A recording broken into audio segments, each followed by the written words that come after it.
Welcome to Tech Talk, where innovation meets consumer satisfaction in the digital age. My name is Claire Alfonso, and I will be your host for today's episode. Now that we've learned about the basics of AI, like LLMs and machine learning algorithms, and how all of these impact so many elements of the world today, let's address a very important topic: the future of work with AI. The future has never felt so alive with the advent of AI and other technological innovations. As an industry leader in customer experience, how will Concentrix evolve? What changes do we have in the pipeline to address current trends? We will cover these and many more in today's episode. Our guest for today has a distinguished 30-year technology career spanning leadership roles at Amazon Web Services, Data Republic, EMC, and NetApp. He excels in product design, development, and is seasoned with customers. He has been honored with multiple industry awards and holds several patents related to data systems and data access. In his personal life, he enjoys camping with his family and supporting community initiatives, including the ones in the U.S. Coast Guard Auxiliary, where he was a previous flotilla commander. Let us all welcome our Executive Vice President and Concentrix Chief Product Officer, Ryan Peterson. Ryan, so excited to have you today, and I do have a lot of questions. But before I jump right into those questions, I wanted to give you a minute, think through why those folks that are listening to us today should stick around for the next 20 minutes and, learn a lot from this discussion. Well, Claire, it's incredibly exciting to be here, and I'm humbled to be invited to join you today. Look, there's a lot of things going around discussing generative AI and the impacts of the world and the impacts of the workforce. I think there's a lot of that is incorrect and inaccurate, and I'm hoping to spend a little time today to talk about what's really happening in the world and help people understand the differences and what the hype cycle says versus reality.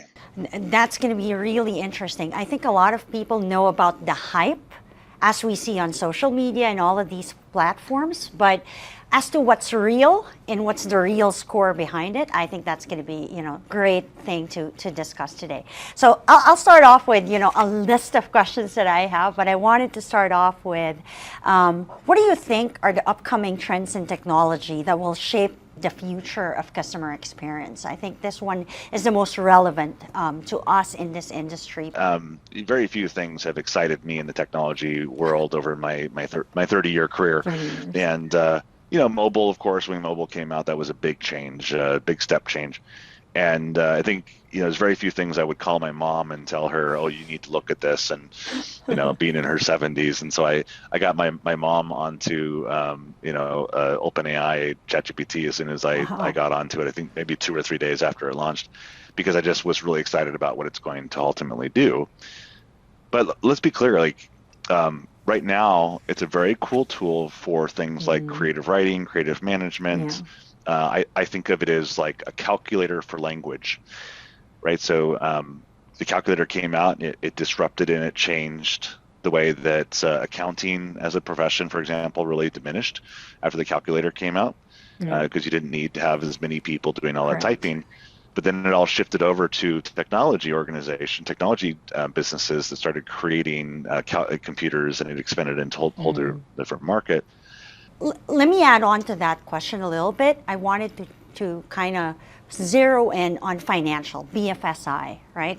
Financial, which obviously interests and is relevant to a lot of people, everybody in this planet. So, what are the upcoming trends on those technology that relates to BFSI? I think it's a good question. The introduction of generative AI certainly is going to have a massive impact to BFSI, and really in some concerning and negative ways. Today you do things like voice prints and voice IDs where you can speak your voice and then authentication may happen to user. But obviously we've all seen that generative AI can replicate someone's voice in a very, very rapid way and allow the person to speak on behalf of someone else, not including getting into the visual elements of potentially replicating a human being and creating digital twins. I'm really concerned that the financial institutions are probably not taking this as seriously as they need to be right now. Mm. Probably anybody who's using things like voice printing needs to rethink that and determine whether or not that can be easily bypassed. So I think there's some industry security requirements around generative AI. Everyone's trying to rush to the solution and try to see if they can use it for additional solutions for their workplace. But security is just really concerning, and the amount of fraud that I think we're going to start seeing is very concerning to me. No, that's really interesting. I think about, the recent BFSI event that the Philippine teams have put together for the rest of the export banking companies in the Philippines. And that was one of their biggest concerns, really. Like, what does Concentrix have today that can help them fight or detect fraud before it actually even happens? So I think you spoke about, identity, KYC, know your customer, and that's going to be key to that. But I think it's also a huge relevance to safeguarding brand value. And I want to know your thoughts around that and how you think generative AI or AI in particular flows into that realm of discipline. Yeah, I think that's right. So, we've been talking about using generative AI to battle generative AI. So we have a partnership. We just launched the Palo Alto Networks for Cyber Protect as a service that we're offering now to help our customers to start using AI and Gen AI to combat the concerning fraudulent effects of generative AI in their workplace. And so I think a lot of companies need to start thinking about using the tech against the tech, which may seem a little bit counterintuitive. Everyone then, is being told by their CEOs, by their board members, you have to race to get to a solution of generative AI because we believe it's going to be so transformative. And I don't think they're wrong. I think there's really some exciting things that we'll get from generative AI, especially in the longer term future. Mm. But I think that we have to be careful that we do that, knowing that we need to have the protection mechanisms to deal with the misuse of generative AI in the marketplace. Very true. And I know I speak a lot about financial as an industry or a vertical, but I wanted to get your thoughts on, development and AI protection across, how do we have that same conversation focusing on several industries or individual industries, I should say, individual verticals as it impacts and becomes relevant to them than just overall AI? Yeah, it's a good question. Look, we've done some analysis, just doing a lot of testing with different brands. And the biggest concern we have across multiple brands, of course, the very sensitive different industries like Mm. BFSI, like healthcare, life Right. sciences, anywhere where those things can have, or government for that matter, can have very impactful consequences to doing it incorrectly and trying to rush to an answer before having the safety and security measures in place. We did some testing just to see what would happen. There's an interesting thing around what I call security through obscurity. You might take something simple like a SharePoint file and you might share it with somebody just as a link, and that's not necessarily that big of a deal. The vast majority of the time, someone doesn't have access to the link, they don't know where to find it. There's obscurity, so you can't find it. Well, the fact that you can't find it means that someone else can't get access to it because they have to Right. find it. But when you start to say, let's take our entire SharePoint infrastructure, let's take an entire database, let's take all of the information and make it available to generative AI, now it becomes as simple as asking a question. Do, Yeah. do we do business with this kind of customer? Can you tell me how much our revenues are? Can you tell me what our future state? The ability to do Mm. insider trading becomes challenging. The risks to implementation is pretty tremendous if done incorrectly. So what's really important to me is that customers take a little bit of moment, tap the Mm. brakes. We're totally big believers that generative AI can have a huge impact on your business, but let's do it appropriately, correctly. Let's protect your brand, and let's look at things like, is your data actually secure? You take a few minutes and you look at it and you say, if I can do a quick assessment, and our Catalyst business has that ability to go out and help our customers with determining whether they're secure and their data is ready for AI, is it actually locked down, or is this, like we talked about, is this a lot of these shared links just become available and suddenly AI can now tell you Yeah. everything and anything about the business that maybe you didn't want to know? But then your customer facing side becomes very interesting as well. And so, and we'll get into that, I'm sure, in a minute, but this kind of idea of bottoms up NLI, or what we used to think about machine learning versus tops down LLM, and having to safeguard, it's a really big challenge. Probably even it might be easier for a brand to think about doing things bottoms up instead of tops down. But it's going to change regardless. So. It sounds to me like everybody's rushing through the finish line of implementing and putting it together out there so that people can see they have generative AI. But what you're describing to me sounds to me like we got to slow down a little bit. And there's a lot more guardrails that we need to put into it so that it becomes something that we actually use, that is safe and meaningful and impactful in the right ways of life. I'm not sure if that's really, the right way to put it. Yeah, it's 100% correct. Like and it's not to say that there's not really good use cases that can Yeah. save customers a lot of money or make them additional new money. But they have to just think about what's the use case, what data are we giving access to it in order to provide answers to the use case. Look, there's some simple use cases that we use internally Right. that are great and very easy. So things like marketing communications. Our CEO Chris Caldwell has a very interesting way of speaking. He's very calm, collected. He speaks just plainly to people, and people like that about him. But when you have to build a marketing communications for Chris to get out to the world, Can't be it that. needs to be planned and stated in his language, Right. in his vernacular. And so we came up with this idea of, why don't you take all of Chris's language and what he's always said, and you can kind of build a structure around. Now our marketing communications team can build out a storyline on behalf of Chris and give it to him, and now he can review it and say, hey, that's exactly how I would have said it. And we save people a lot of time and energy in building these communications. Something simple like that, where you're helping to build out structures, you're trying to accelerate, especially things like creative use cases, very beneficial. And you can do those today without a lot of security risk concerns. But I think when you start getting into broader use cases, customer-facing use cases are probably the most dangerous. What I'm hearing from, this is not me speaking, by the way, this is customers and brands telling me that they have paused or stopped almost all of their customer-facing use cases, and they're concerned about the LLM speaking on behalf of the brand is not speaking the way that they want it to.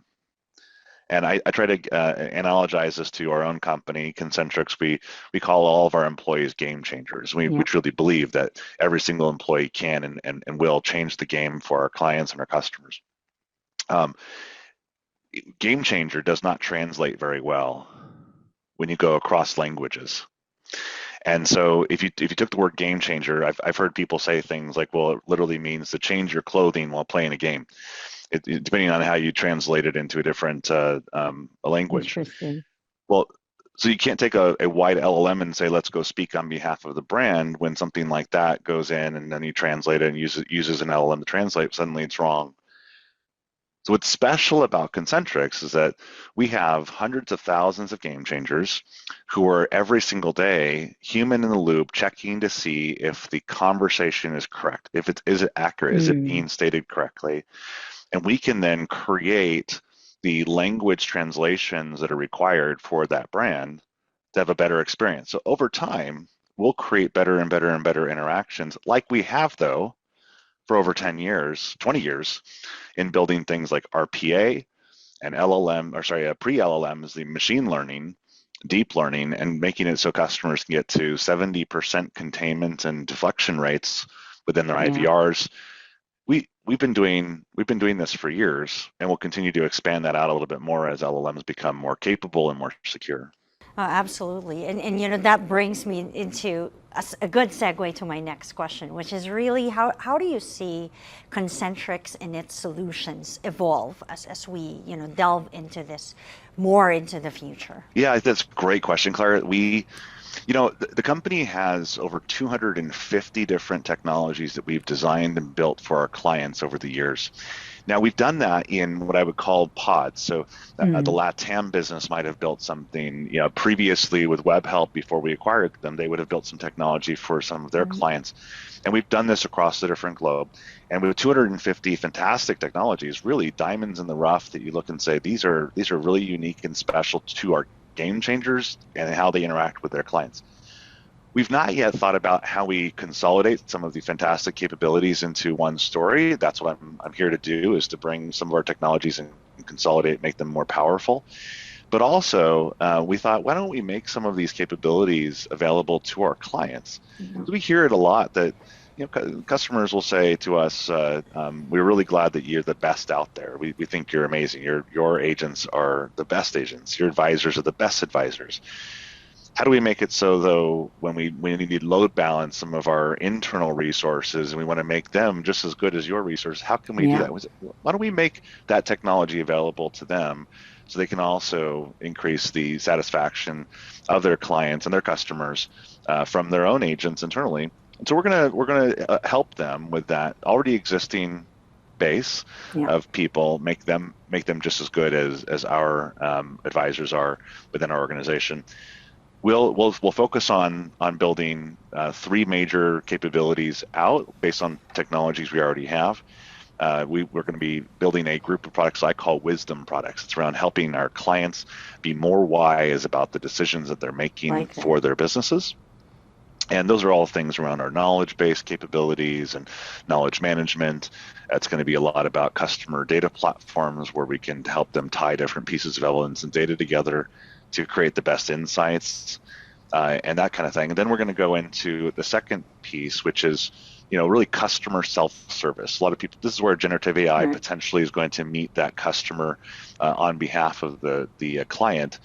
And so that exists a lot in today's world. We see it with some of our partners in the market, like Google helping to answer, and Amazon helping answers with things like Gemini and Q and CCAI. But we're going to expand out and build out that last mile to help build out more and more capable customer interactions to self-serve for customers. Simultaneously, we're going to build even better tools for our agents. What I found is that if you took all of the features and capabilities that have been designed across the globe and you were to combine all those features, it's second to none. There's no other Yeah. technology out there that will make our agents what I call super agents. I already think that we're fantastic agents. You go and you look at that at our advisors and how they communicate and speak to our clients, customers, and they're just the best of the best. We're just going to increase that just a little bit more with some additional capabilities and help provide things like instant context to a conversation so that the agent doesn't have to leave the customer waiting for even a few seconds to answer that question. We'll know right away, here's what they're calling about, here's what they're trying to solve, and allow our clients, customers to get back on their way. Oh, that's perfect. And the last thing that you talked about excites me the most, obviously coming from the CX ops background, marrying that domain expertise and the natural talent that our game changers have, and supercharging that with all of the technology and AI that we have is going to be fantastic. It's going to make their lives a lot easier, and they're going to be set up for success even more. So I'm going to change gear a little bit. I read through your introduction, and it says, you have a very deep history and background on data management. So I want to talk about that a little bit. I'm curious to know, what are the biggest lessons from a data management perspective, and what are your thoughts about the future of cloud computing, and what does that even really mean for simple, for everyday people like us? Well, I think the big surprise to me, having worked for really large companies who I thought would be very good at data management, is nobody does it well. I have yet to see a company that really has. I could ask a few questions of a CEO or an Yeah. executive, and it all makes their face go white. But the first question I always ask is, do you know where all of your data is? And the problem is we have this problem of data sprawl, within the data management context. So you might use Salesforce for your CRM, you might use SAP for your ERP, you might have different tools for e-commerce, or you might have internal data lakes where it's a second copy of data for your applications, and suddenly you have application data in a data lake and maybe a bunch of EDWs, and you could walk into a company and they could be in the thousands of data sources, and yet none of them are really good at maintaining, cataloging, managing, checking the permissions of who has access to each of the different data elements across the board and doing that in a cohesive way. So we're building capabilities around that within Concentrix to help with that. We already have some, and we're going to build out more of that. But that data management problem is a real issue. The second thing I'll say on data management is I had the privilege of helping build a startup out of Australia, and we found that data sovereignty and data governance was something that people just overlooked. Yeah. They overlooked it. And so we see things like GDPR creating a need to manage PII and deal with PII, but it's a complex problem because you have to deal with things like, is the person a resident of that country? With all the migratory behavior and people moving from this country to that country, what law are they actually under? And so it's a challenging problem to solve, and I haven't seen a single company solve that problem today. So what we're going to do is build structures out for clients to allow them to manage that PII and PHI, so personal identifiable information and personal healthcare information, in a way that really helps their customers feel comfortable that the client is taking care of their data appropriately. And we have new and fresh ways of thinking about that have not yet been implemented in the world in a scalable way. We're going to help our clients really help get their data under control. So data management for me is a big problem. And then I think when you think about the future of cloud computing, clearly there's been some big leaders. If you'd say that Amazon. Probably being the biggest, and having worked there and know that business pretty well, I can tell you that the focus on the developer community and allowing all these different tools to be used, AWS is really leading that developer community. We've seen Azure come out with more of like structured processes around businesses, so they focus on solutionizing kits and things that can be done. I think that future for Azure is pretty good. GCP is coming in with more of that globalized look and feel. How do you span across multiple places, including their tooling spanner, to help do that? And then Oracle, I think, is picking up a lot of the places where the other clouds have not really landed, and trying to be more focused on like sovereign locations. So I think if you said that all of those combined are going to create a global footprint, I think being in AWS for a long time, I thought, everything that you could just do everything with AWS. Coming here, I'm finding actually it's quite a sprawl. There's a lot of places where we're going to have to do business with multiple cloud providers in order to make sure we can support our clients' wishes across the globe, based on, going back to the data management problem, data sovereignty concerns and challenges where we have to make sure our clients' data can fit in the right place. So I think that's a future state where hybrid cloud is much more interesting today, and how I'm thinking about it, than it was before I left AWS to come to Concentrix. So I think cloud computing is changing pretty rapidly. And would you say, as a final thought, Ryan, I wanted to check on how soon do you think is this future of AI, and is it really all that people, at the onset of this conversation, we were talking about the hype versus the reality, right? Grounding things into reality. How far is the future, or how near is the future for us on this topic? I think that's the most important question that we have to answer. And I wish I had a crystal ball and I could tell us, like, here's what it's going to impact things over time. But I'll tell you, you can see the past. Gartner came up with this really great thing I called the hype cycle, and it shows this kind of curve line. It shows how people get this hype and they get really excited and they go and they start. Yeah, I think we're going to change the world here. I think Gen AI is at the top of that hype cycle, and I think we're starting to already see early signs of brands telling me things like 70. I think the number is 79% of the projects are not going to production. I mean, all these people are testing, playing with, trying, Yeah. but they're running into problems, challenges, security concerns, brand reputation concerns, and they're pausing and saying, let's rethink this. So I think that as it goes down the hype cycle, what's going to happen is a lot of companies are going to try and figure out the security problem. Yeah. And we're going to lead that as Concentrix. We're going to help our brands be brand secure and maintain their reputation. That's the most important thing we have to do, is we have to be security first, security minded for our clients. I think if I had to guess, I think that it's not something we're going to see major impacts in the next 12 months. I think that we might see a little bit more in 2 to 3 years. Let me tangent though to talk about something that I briefly brought up earlier, but I think it's important people understand the technology. So machine learning is about taking a series of transactions and learning from those transactions. We're really good at that because we have hundreds of thousands of transactions, sometimes every minute. And we can take all that data and we can learn from it. What's the conversation being had? What was the intent? What's the response? What's the best response that gets the best answer? And with machine learning, you build up. So you take all these things and you learn, and you it bottoms up. And then what the company brand can do is say, okay, I see a group of intents that look like this. How do we want to respond to those intents? How does the brand want to speak to give the best answer? And the brand then designs an actual specific brand specific response. And based on their language and their terminology and how they want the customer to feel it.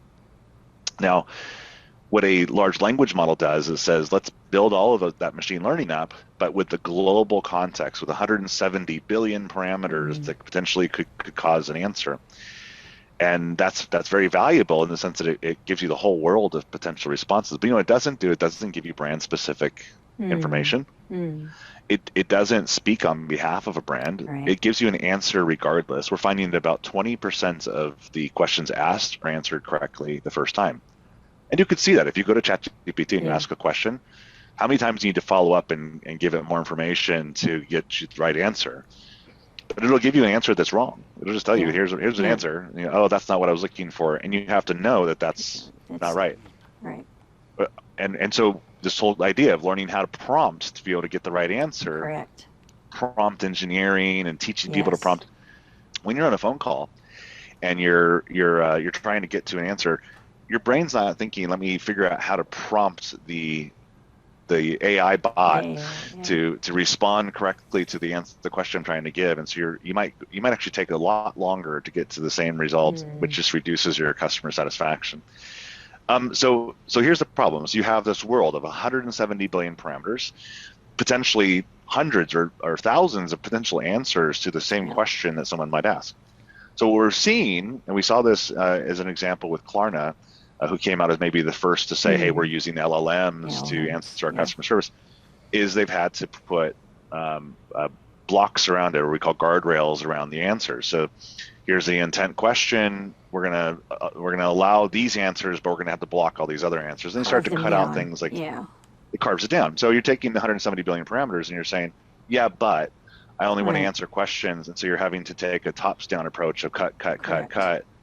And you have to hope that you get all those right and that you've got all of the things that you want to answer are within that space. So the question becomes, which one is better, to take the possible world of everything and cut it down and keep on saying, oh, don't answer that, don't answer that, don't answer that, or to bottoms up say, here's all the questions my customers are asking for and just answer it. And so there's a difference. Now, there's difference in costs, and I think that's going to be the key thing. LLMs are traditionally a little bit less expensive already than building up your own machine learning. But the point of it is that the world hasn't determined whether or not an LLM is actually really the best thing for a brand yet. Over time, it'll get better. We'll build tools that'll make it better. Still, there's going to be forever. There's going to be a desire to speak to a real person, speak to a real human. And I should mention one other thing. I went to a couple of conferences, and one of the conferences in particular was really eye-opening to me. They said that the analysis, I can't remember the exact number, but the analysis says that people want their bot to sound like a bot. They don't want it to sound like a human. Yeah, it sounds. They consider that creepy. So if you think about some of the voices out there, like Siri or Alexa, you speak to Siri, you speak to Alexa, you know you're speaking to a bot. Right. Yeah, it's clear. It's got a little bit of that computerized tone to it, and so I think that the idea that bots will replace humans is really going to be something that's very, very, very far from now. I talked to some friends of mine in leadership roles at Amazon, for example, and they've actually said they think it's 5 to 10 years before we see much of that happen. So it's going to be some time. It's very interesting. I actually thought it was the other way around, that you want that bot to sound more humanized, and that's what people are going for. But this one is really cool. I mean, it's a new learning. Yeah, if you speak to somebody and you think you're having a conversation with another person human, and they're being empathetic and they're talking to you about your kids, and then you find out afterwards that wasn't a real person. Yeah. You just feel like you feel creepy, and it's like, wait, what? I wasn't talking to you. That's weird. And so the analysis actually is psychologically backwards of what we think. We thought, the more human-like, the more it feels like I'm speaking.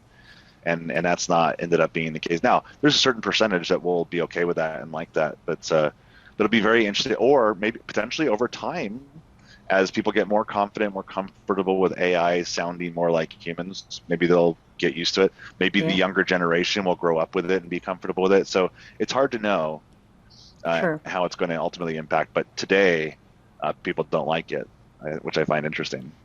Really interesting and really cool conversation today, Ryan. We have very limited time left, but I wanted to get your final thoughts and any last messages that you have before we actually close. So look, I think the most important thing is that we as an organization need to stay focused on making sure our clients are brand protected. We're consistently trying to reduce the cost, but also increase the quality of the conversations that our clients have with their customers, and we're in it to win it with them. We're in it to make them have the best possible experiences that they can have. I think that for our internal team, they should feel confident that they've got a company that is there for the long run to work with them, to grow out our capabilities, to keep on producing more opportunities for them as individuals and game changers in the business. They should keep working and keep on raising their hand when they see something that they can do better for their clients.